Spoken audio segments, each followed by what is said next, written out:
네, 비슷한 질문이네요. 김홍일 후보자님. 네. 후보자님 지난 7월에 국민권익위원장 임명되고 5개월 반 만에 사임하셨습니다. 그렇죠? 예. 네. 조금 가까이 대주세요. 예. 지난 정무위 국정감사에서 후보자가 권익위원장으로서 하셨던 말씀 기억하십니까? 슬라이드 보여주시죠. 이 공직을 마지막으로 생각한다. 은인자중하고 근신하면서 잘하겠다. 이렇게 말씀하셨습니다. 그렇죠? 예. 근데 역대 가장 재임 기간이 짧은 초단기 위원장이 되셨습니다. 산업부 장관인 박문규 씨는 임명된 지 3개월 만에 국회의원이 되겠다고 장관직을 내려놓고 후보자는 6개월 만에 전혀 관련도 없는 방통위원장을 하시겠다고 본인이 임명받아 수행하던 직무를 버리고 지금 이 자리에 와 계신 겁니다. 국가기관장을 이렇게 깃털처럼 가볍게 여겨도 되는 것이냐, 국민 앞에서 잘하겠다고 약속했던 것은 허언이었던 것이냐, 보수 언론에서조차 이런 행태를 비판하고 있는 상황입니다.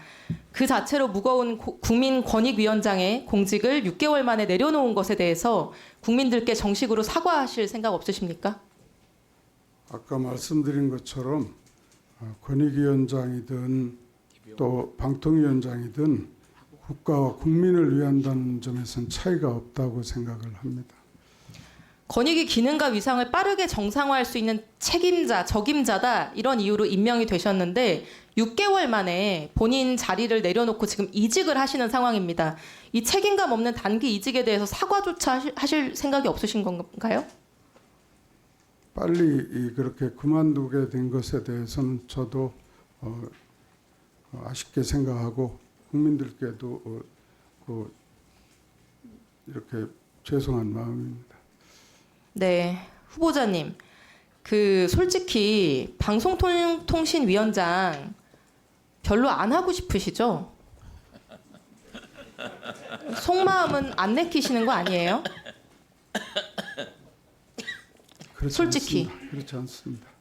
네. 저라면은 정말로 피하고 싶을 것 같아요. 67년 동안 한 번도 경험해보지 못한 너무나 생소한 분야인데 늦가기 도전치고는 좀 무리한 도전이잖아요. 그렇지 않습니까?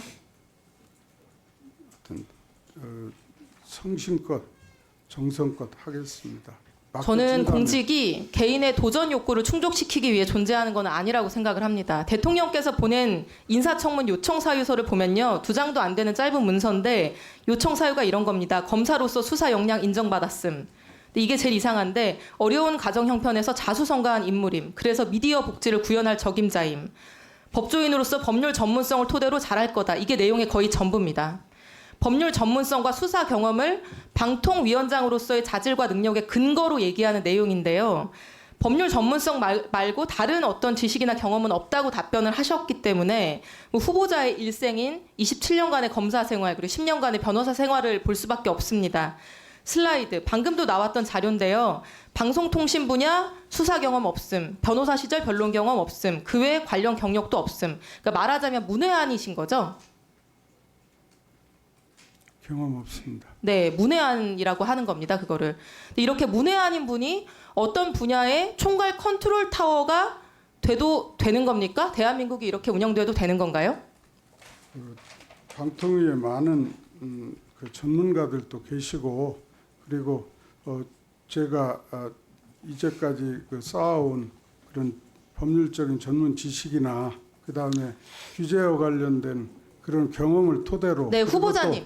저도 법대 나왔거든요. 예. 근데 법과 원칙도 시장과 맥락을 정확히 이해해야 제대로 적용할 수가 있는 겁니다.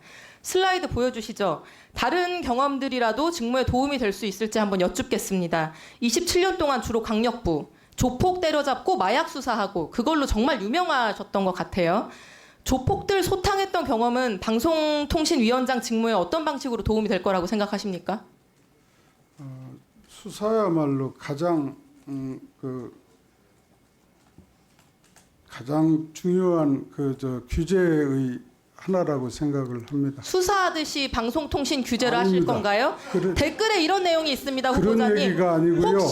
혹시 조직적으로 정권 비판하는 기자들 소탕하는 거는 아니냐는 댓글이 있습니다. 저는 공감이 가더라고요. 그 이후 10년간 변호사 생활하실 때 국내 형사팀에 계셨던데 형사사건 변호하셨을 거고 주로 기업 오너들 변호 맡으셨겠죠. 세종 형사팀 변호사 경험은 방송통신위원장 직무에 어떤 방식으로 도움이 되겠습니까?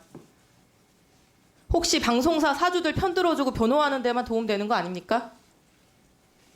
아닌가요? 그렇지 않습니다. 네, 윤석열 정권 두둔하고 옹호하던 보수 언론들 일제히 맹폭하고 있습니다. 슬라이드 보여주시죠. 12월 7일자 조선일보 사설 제목 방통위원장까지 검사 출신 꼭 이렇게 해야 하나. 이미 현 정부 들어 과거엔 검사들이 가지 않았던 자리에 검사 출신이 임명돼 검찰공화국이라는 말이 나오는 실정이다. 인사 추천은 물론 검증까지 검사 출신들이 하고 있다. 이런 상황에서 검사들이 줄줄이 요직에 들어가는 것을 국민들이 어떻게 보겠는가. 계속 이렇게 하면 실패한 정부가 된다는 내용입니다. 이 조선일보 사설 내용 어떻게 생각하십니까? 제가 자, 다음 동아일보 사설.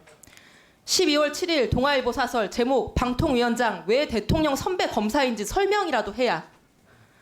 윤 대통령은 검사 출신은 아무 일이나 시켜도 다 잘한다고 생각하는 것인가? 과거 검사 출신이 가본 적이 없는 자리에 줄줄이 앉혀 검찰공화국을 만든다는 비판에도 아랑곳 없이 다시 검사 출신을 방통위원장에 지명했다. 김 후보자의 경우에 권익위원장 앉은 지 반년도 안 됐다. 검사 출신의 중용마저도 폭이 넓지 못하고 측근들만 돌려쓰고 있는 게 아닌가? 동아일보 사설입니다. 후보자님, 이 정부의 인사가 대통령의 검찰 측근들 돌려쓰기 인사라는 이 사설 내용 인정하십니까? 저에게 맡겨진다면 제가 최선을 다해서 성실히 그리고 훌륭하게 수행을 후보자님 하도록 최선 다하라고 노력하겠습니다. 있는 공직이 아닙니다. 다음 문화일보, 중앙일보 다 읽기 어려울 정도인데요. 이 보수 언론들 사설에 공통적으로 등장하는 단어가 바로 검찰공화국입니다. 야당이 쓰던 단어인데 지금 이제 보수 진영까지 쓰고 있어요. 저는 이렇게 묻고 싶습니다. 후보자 지명함으로써 대통령은 보수 진영에서도 고립되고 있어요. 그럼 지명 제안을 받았어도 겸손하게 자중하면서 사양을 했어야 하는 거 아닙니까? 앞으로 열심히 잘 하겠습니다. 지금이라도 과욕을 거두셔야 한다고 부탁드립니다. 자, 수고하셨습니다. 우리 김병우 의원님 마지막으로 오전 질의하시고 오찬을 위한 정회를 하도록 하겠습니다. 김병우 의원님 질의해 주십시오.